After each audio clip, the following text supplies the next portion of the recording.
Magandang tanghali mga farmers. Welcome po ulit dito sa ating channel. So yun bali shoutout pala kay Boss Jones TV ng Masbate. So yun, solid supporters ko po yan mga farmers, no. Ayan, shoutout po sa lahat ng nanonood po ng aking videos. Maraming salamat po sa inyong suporta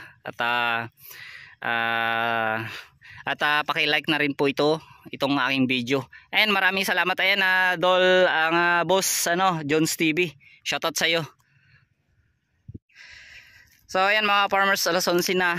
So malapit na pag alas 12.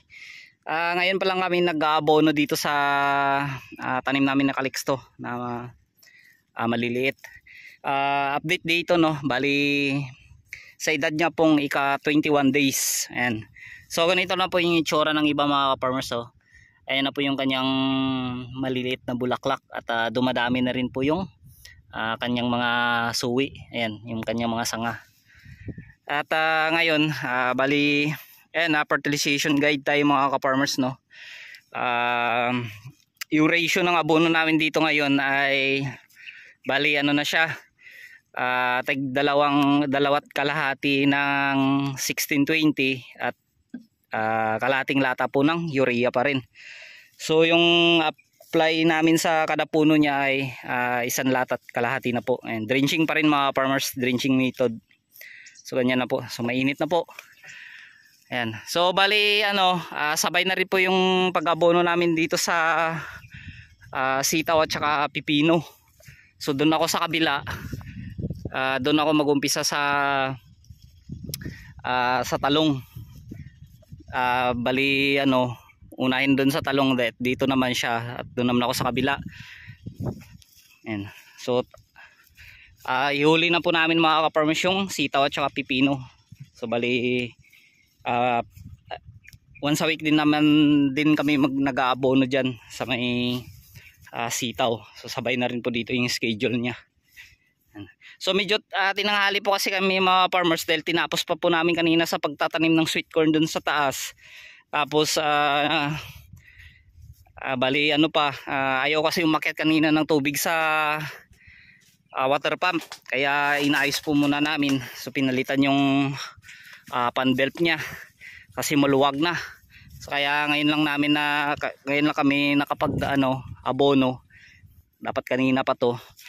So kung maipapamayang hapon pa namin kasi mamaya mga ka-farmers baka kasi umulan, no, kasi medyo may mga ulap na maitim dun sa bundok. Kasi pag umulan mamaya, sundin na rin kami makapag-apply ng abono. Kaya kahit mainit po yung panahon, so nag-aabono kami ngayon. So mabilis lang naman to. Dahil dalawa naman kami ang mag-aabono. So ito pala mga farmers yung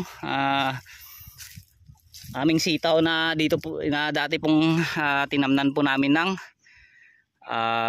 ampalaya. So tinamnan namin ng pipino at saka sitaw. So ayan na yung pipino mga farmers, no, malalaki na rin po yan. Ayan, no. Ayan. So yung edad niya rin po yan ay 21 days na rin.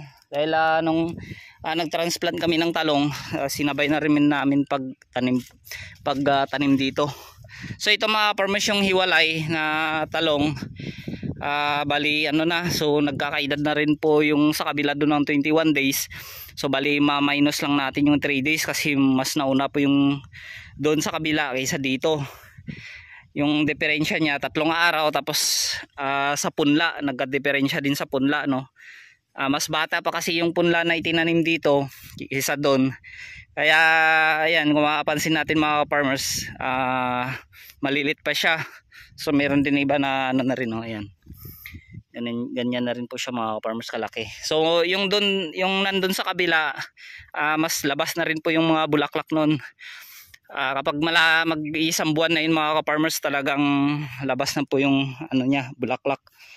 So na ngayon, pang 21 days. Sa next week na update niyan dun mga farmers, na talagang siguro mamumulaklak na yan.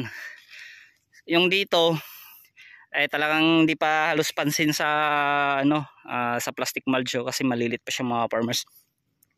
So same ratio lang din po mga farmers yung abono na pinapakain namin dito. Dapat nga dun yun sa kabila kasi malalaki na. tagdadalawang lata na nga po sana, kaso ginawa lang namin na isa't kalahati. Kasi same din yung ratio niya dito para magkasabay po sila, no. Yan. So dito naman sa matandang talong ng mga farmers, 4 months na to. Ito yung sinasabi kong raton. Bali na yan, bukas may harvest pa ulit kami dyan. Ayan. So update ko na lang po kayo dyan mga farmers pagpitas namin. At bali tutulungan ko lang pa siya pag abono kasi tanghali na, so masyadong mainit ang po mamaya. Ayun, bali hanggang dito na lang, update ko lang po kayo mga farmers, no.